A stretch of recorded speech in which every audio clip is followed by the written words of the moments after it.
La photographie pour moi c'est super important depuis que je suis toute petite. J'adorais regarder les albums photos de ma mère, connaître la vie qu'elle avait avant et puis même des souvenirs en fait de mes grands-parents, de ma famille. Donc, le but pour moi c'est vraiment d'immortaliser des instants importants et c'est pour ça que naturellement je me suis tournée vers la photographie de mariage parce que c'est un événement hyper important dans une vie et au final ça dure une journée, c'est des mois voire des années de préparation pour certaines personnes et puis à la fin de la journée ça passe à une vitesse folle et tout ce qui va te rester au final ça va être les photos. C'est pour ça que je trouve que c'est une partie très importante par exemple dans ce genre de prestations. J'aime bien proposer un support comme des livres parce que dans 10 ans, dans 20 ans ou dans 30 ans t'as envie de transmettre ça à tes enfants et puis peut-être que eux seront contents aussi de voir en fait tout ça et le but c'est quand même aussi de revivre ce jour à travers les photos comme si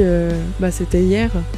J'ai appris la photographie aux écoles de Condé sur 3 ans et c'était très intéressant parce qu'on a eu une formation aussi bien théorique que pratique. On était en fait avec des intervenants qui étaient déjà dans le milieu de la photographie. On a eu pas mal de workshops avec des professionnels qui venaient un peu de partout et pour le coup ça m'a aidé à développer ma patte artistique. Au niveau de mes ambitions futures, je travaille actuellement sur un projet qui a plus une portée artistique. J'aimerais bien pouvoir en faire des expositions et m'orienter plus vers la photographie de mode et éditoriale. Pour moi, le matériel, c'est important. Si tu t'adresses à un professionnel ou un particulier qui te fait une commande, tu dois quand même d'avoir un minimum de matériel professionnel. C'est aussi avoir une crédibilité et puis offrir quelque chose de vraiment professionnel.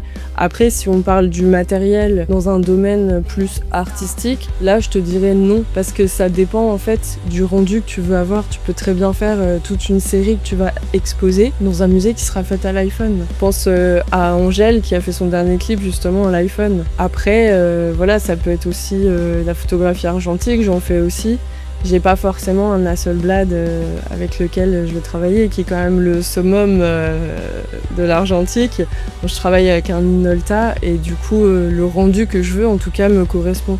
Ça dépend vraiment de ton sujet et de l'approche que tu veux apporter dans ton travail. Ce que je conseillerais à une personne qui veut se lancer dans la photographie, c'est vraiment d'oser et de pas se mettre de barrières. Tu peux très bien commencer sans avoir du matériel qui va te coûter un bras, mais vraiment c'est de tester et beaucoup de pratiquer et même faire des erreurs parce que c'est comme ça en fait que tu vas pouvoir déterminer ton style artistique, ce qui te plaît, ce qui te plaît pas. Il faut pas avoir peur du ridicule parce que par moment, tu vas te planter et ça se peut que tu sois mal à l'aise dans une situation, mais si tu fais pas ça et que tu vas pas jusqu'au bout des choses et que tu vas pas jusqu'au bout de ton idée, en fait, je pense que t'arrives pas à t'émanciper et à te développer au niveau du rendu que tu souhaites.